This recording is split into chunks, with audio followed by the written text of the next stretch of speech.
El teniente coronel del ejército, Héctor Varela, con uniforme y sable de rigor, sale confiado de su casa. Inesperadamente un hombre le corta el paso. El teniente coronel, sorprendido, intuye que su vida corre peligro, pero es demasiado tarde. Una bomba casera explota a sus pies y lo hiere gravemente. Con las piernas lastimadas, mientras se sostiene de un árbol, intenta desenvainar su sable, pero el agresor, también herido por la explosión, le dispara 5 veces.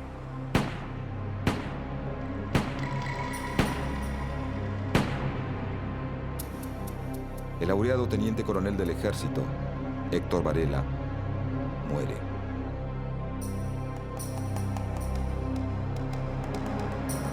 Su asesino es detenido a solo 2 cuadras sin oponer resistencia.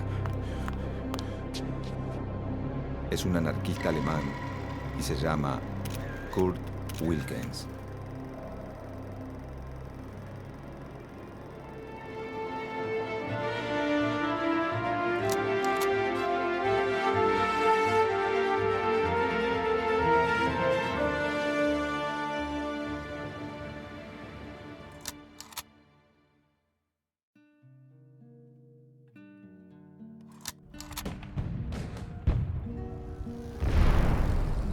La Primera Guerra Mundial, desatada en 1914, provoca un fuerte impacto en la economía argentina, dado que Gran Bretaña, Francia, Bélgica y Alemania, sus principales socios comerciales, forman parte del conflicto internacional.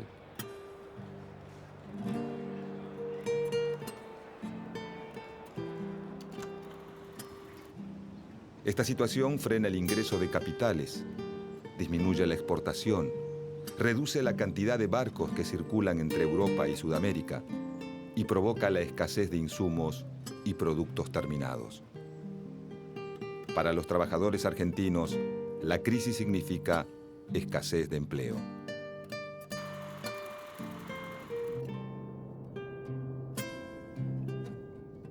En 1917, el 20% de la población activa está desocupada.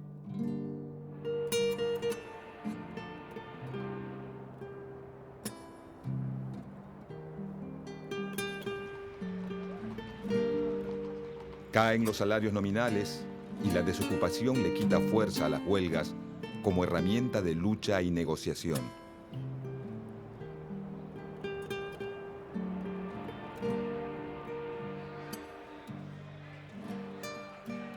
Al finalizar la guerra, comienza la recuperación económica. El crecimiento de las exportaciones trasciende en el mercado interno y suben los precios de los alimentos.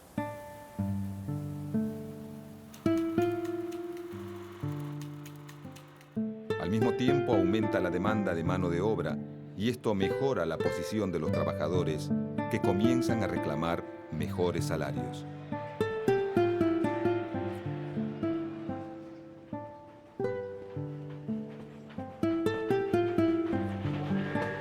Entre 1916 y 1918, algunos sindicatos logran el arbitraje del gobierno nacional en sus conflictos.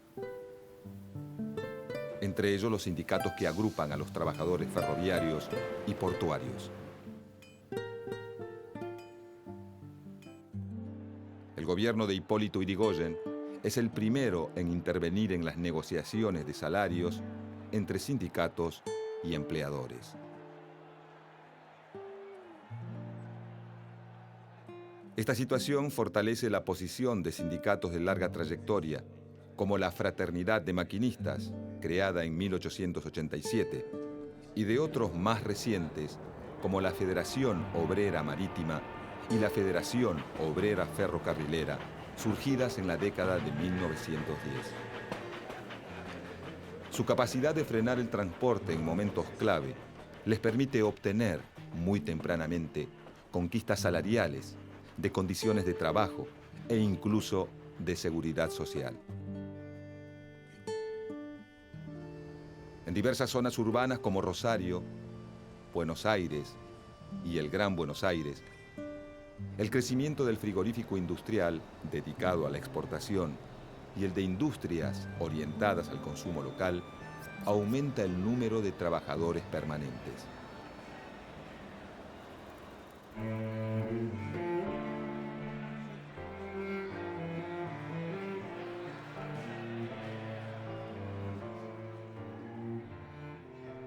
La crítica situación generada por la guerra crea en estas industrias una serie de conflictos que fortalecen su organización sindical. A partir de 1917, se suceden huelgas en las que el movimiento obrero reclama mejores salarios y retoma una demanda por la que lucha desde sus orígenes, en la década de 1890. La limitación de la jornada laboral a 8 horas diarias.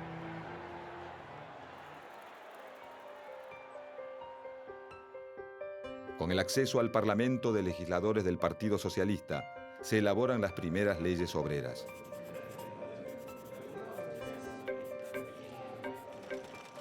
Se sancionan la Ley de Descanso Dominical, la Ley de Regulación del Trabajo Femenino e Infantil y la Ley de Accidentes de Trabajo. Las nuevas leyes regulan los horarios de trabajo, los días de descanso periódico pago y la licencia por maternidad, que revierte la situación a la que están sometidas las mujeres al momento de ser madres, quienes debían continuar en actividad o bien renunciar o ser despedidas.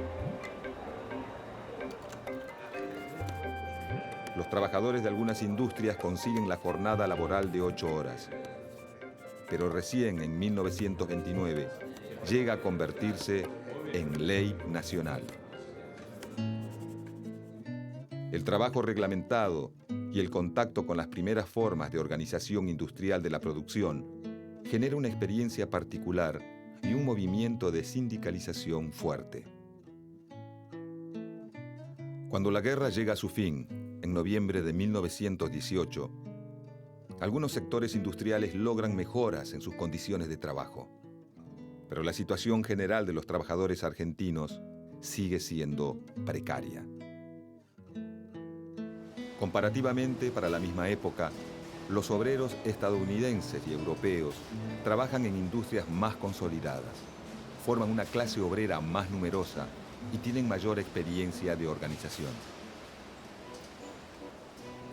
La guerra crea alteraciones en el mercado de trabajo. Los puestos que los hombres dejan vacantes son ocupados por las mujeres. En la posguerra, se satura el mercado laboral y aumenta la desocupación. Estados Unidos es uno de los países triunfadores menos afectados por la guerra. Si bien sufre en 1921 una breve crisis financiera, pasado este momento inicia un período de fuerte crecimiento. Con el nuevo panorama de posguerra, comienza la recuperación de los fletes y el aumento en la demanda de alimentos y materias primas para la reconstrucción de las economías europeas. Además, se reactivan las exportaciones y los intercambios. La economía argentina, que viene de casi 5 años de recesión, atraviesa fuertes presiones inflacionarias. Los precios de los alimentos y otros productos de primera necesidad se incrementan por su alza en el mercado internacional. Los trabajadores reclaman la suba de sus salarios para compensar el deterioro de su nivel de vida.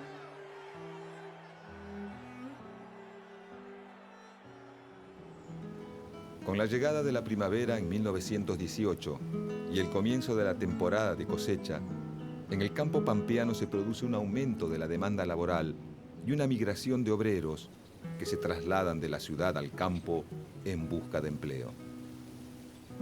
Todos los sectores laborales cuentan con mejores condiciones de negociación.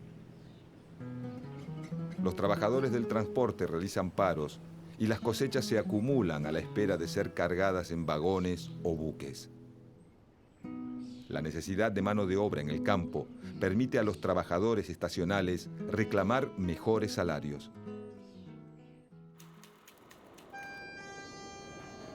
La migración de la ciudad al campo mejora la posición negociadora de los trabajadores urbanos. El gobierno de Hipólito Yrigoyen inicia una nueva forma de vinculación con los obreros a través de la mediación en los conflictos laborales, aunque está lejos de apoyar a todos los trabajadores. Los más beneficiados son los nucleados en organizaciones de tendencia sindicalista, pertenecientes a los sectores más fuertes de la economía, como los ferroviarios o los portuarios. Los sindicatos cercanos al Partido Socialista, principal competidor electoral del radicalismo, reciben menos apoyo. Y ningún tipo de beneficio los anarquistas, que no están dispuestos por principio a negociar con el Estado.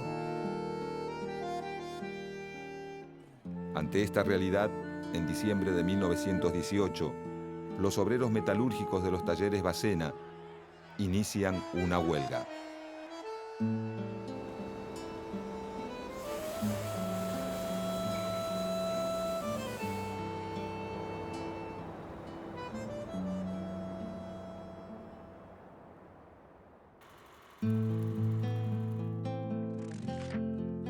Los obreros de los talleres Bacena reclaman aumentos salariales y reducción de la jornada de trabajo a 8 horas. Los primeros días de enero de 1919, la empresa fragmenta la unidad de los huelguistas y consigue que varios empleados se reincorporen al trabajo.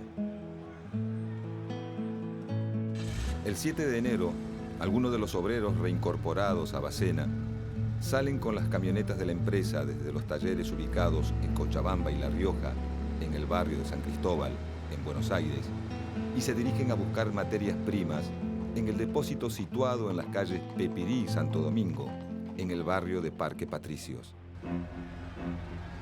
Al llegar a Pepirí y Alcorta, un piquete los exhorta para que abandonen el trabajo.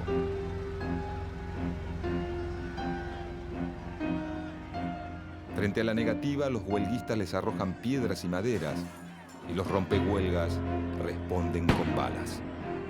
La guardia policial aprovecha el disturbio y desata la represión para garantizar la labor de los rompehuelgas.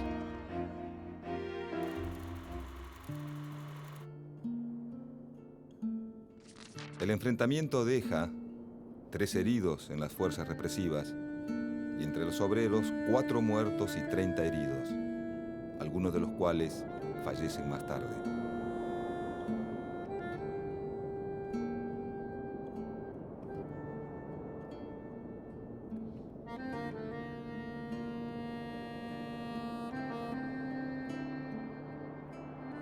La fracción de la Federación Obrera Regional Argentina, controlada por los anarquistas, ve en estos hechos una oportunidad para la huelga general revolucionaria.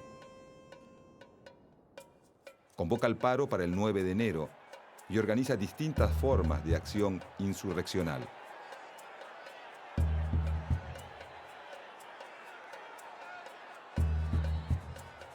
El núcleo sindicalista de la Federación, en un primer momento, se pliega a la huelga, pero más tarde la levanta y junto al Partido Socialista buscan agotar las vías de negociación explotando su llegada al gobierno nacional.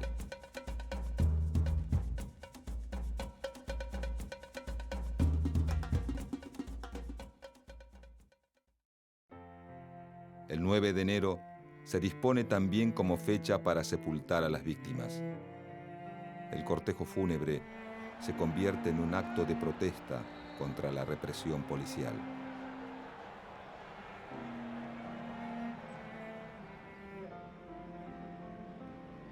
Desde el barrio de Nueva Pompeya y hasta Chacarita se producen choques con la policía.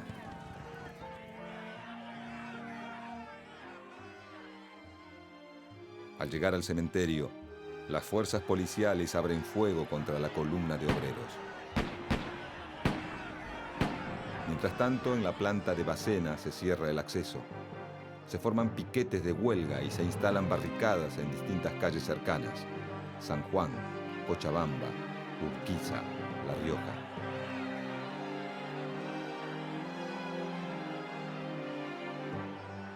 La prensa oficial anuncia que los obreros muertos suman 40. La prensa obrera cuenta un centenar y más del doble de heridos. El 10 de enero por la mañana, la ciudad está paralizada tanto por el acatamiento a la huelga como por el temor a sus consecuencias.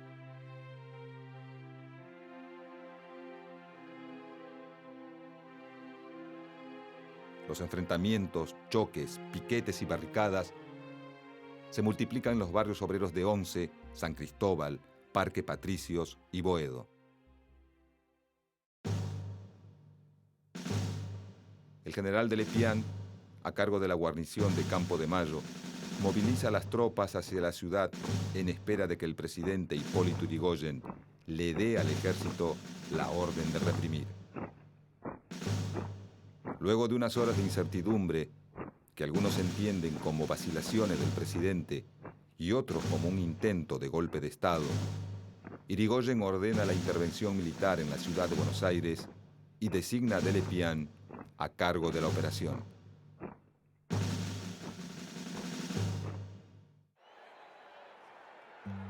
En la ciudad están movilizadas tanto las distintas tendencias de organizaciones obreras como las asociaciones patronales y los grupos reunidos en su apoyo.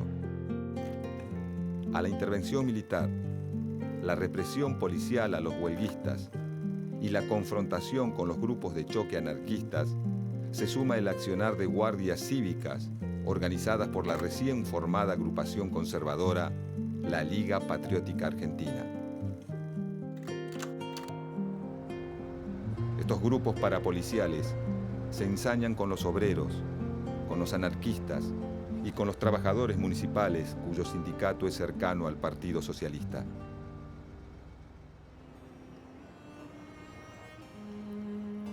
Las fuerzas represoras despliegan sus ataques, particularmente en los barrios donde se concentra la colectividad judía, como Once y Villa Crespo, por considerarlos rusos y por eso sospechosos de revolucionarios.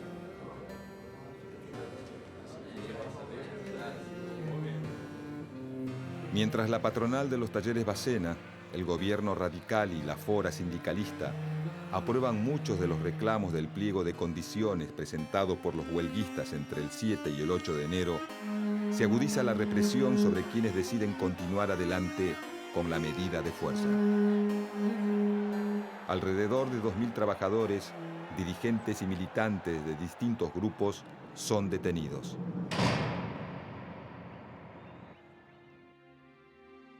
Las acciones organizadas por los obreros más radicalizados continúan por 3 días hasta el 13 de enero. La represión policial y militar también. La Semana Trágica no es la primera confrontación entre trabajadores y patrones, ni la única durante este año, pero sí una de las más sangrientas. Los reclamos a lo largo de todo el territorio nacional no se detienen. Durante 1919, cerca de 50 huelgas reúnen unos 10.000 trabajadores.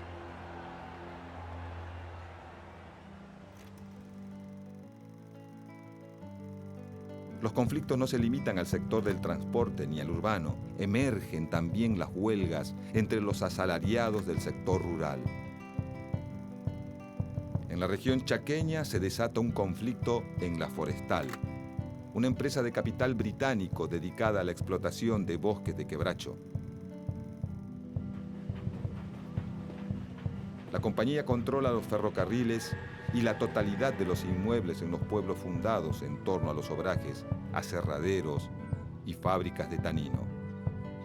Su vasto territorio comprende el norte de Santa Fe, buena parte del Chaco y algunas zonas de Salta y Corrientes. La explotación de los obreros y contratistas es brutal.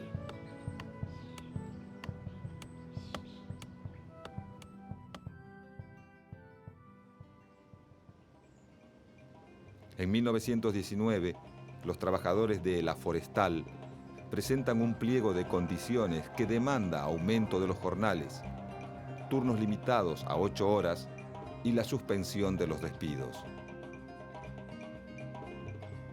El presidente Hipólito Yrigoyen envía a la Gendarmería Volante, un cuerpo militar creado por el gobierno y financiado por la empresa. A las persecuciones de obreros y militantes se suman una gran cantidad de despidos.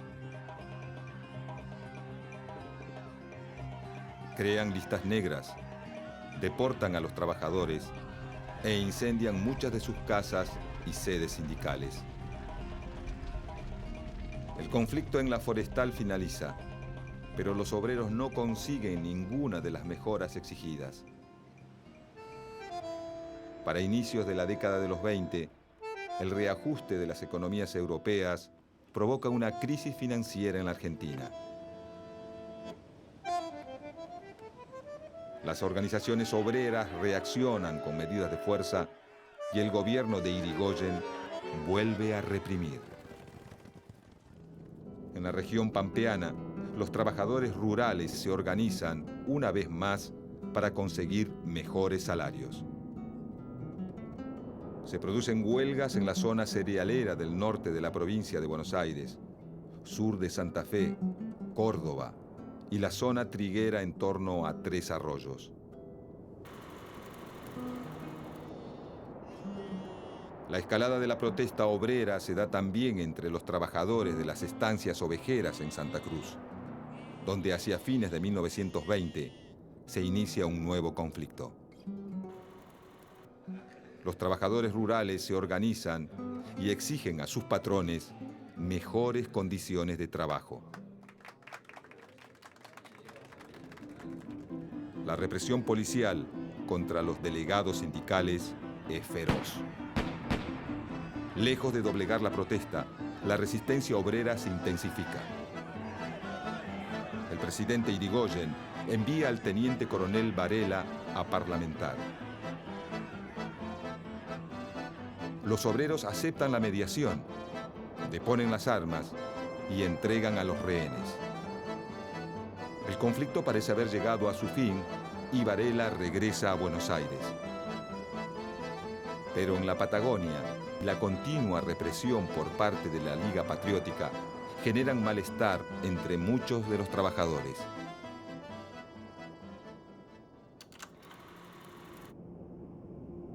En agosto de 1921, deciden ir nuevamente a la huelga. Los obreros más intransigentes toman rehenes, saquean y queman estancias.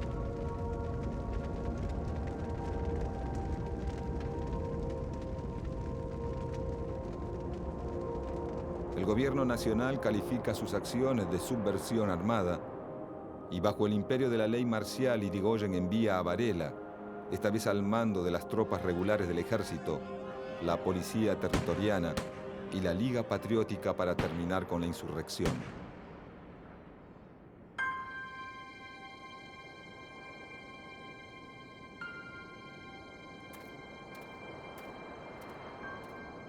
Las tres fuerzas reprimen, torturan, encarcelan y fusilan a los grupos de obreros que se entregan sin resistir, a los militantes más rebeldes y a cualquier sospechoso de tener simpatías anarquistas.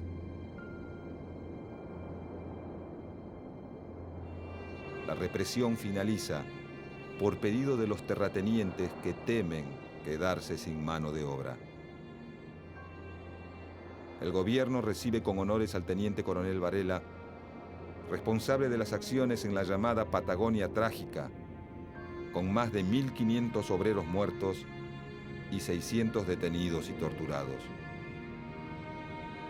Quienes quedan en libertad sufren como represalia la reducción de sus salarios en un 50%.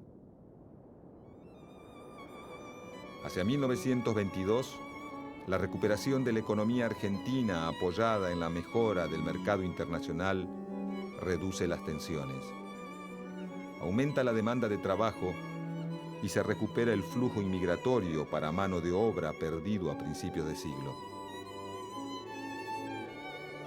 Los sindicatos, para conseguir mejoras laborales, cambian de estrategia y despliegan tácticas de negociación más que de confrontación.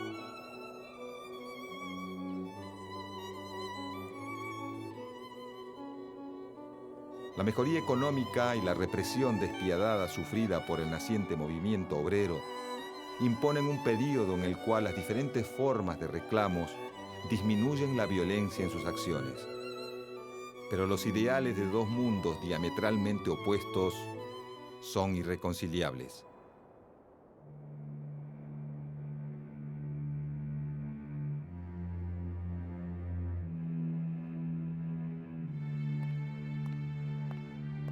El teniente coronel del ejército, Héctor Varela, sale confiado de su casa.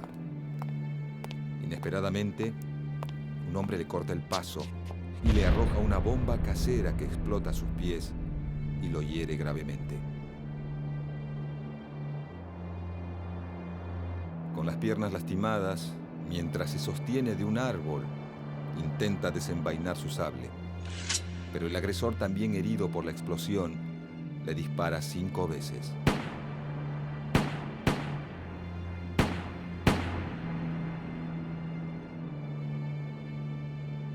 El teniente coronel del ejército, Héctor Varela, muere. El asesino, un anarquista alemán llamado Kurt Wilkens, es detenido a solo 2 cuadras sin oponer resistencia y declara: pueden matarme. He vengado a mis hermanos. 8 meses después, Varela es honrado con una placa. Los británicos residentes en el territorio de Santa Cruz, a la memoria del teniente coronel Varela, ejemplo de honor y disciplina en el cumplimiento de su deber. La semana trágica marca el fin de la estrategia insurreccional en el movimiento obrero, el debilitamiento del anarquismo, la consolidación de las estrategias sindicalistas y el surgimiento de una derecha militante y agresiva. Esta nueva derecha utiliza organizaciones parapoliciales con el objetivo de reprimir a un movimiento obrero al que acusa de estar inspirado en influencias consideradas nocivas, bolcheviques y anarquistas. Los conflictos desatados entre 1919 y 1922 afectan a trabajadores de todo el país, tanto a los urbanos de Buenos Aires y Rosario, como a los rurales de la región pampeana, del Chaco y la Patagonia. La oleada de conflictividad de esos años es el resultado de los efectos que la coyuntura internacional creada por la Gran Guerra tiene sobre la estructura de la economía nacional. El accionar represivo del Estado y de los grupos parapoliciales logra limitar la movilización. La recuperación económica reduce las tensiones sociales y las estrategias del movimiento obrero se reorientan hacia la búsqueda de canales de negociación con los patrones y hacia el amparo estatal. A fines de la década de los 20, la aparición de nuevas crisis reabrirá muchas de las tensiones experimentadas por el movimiento obrero argentino.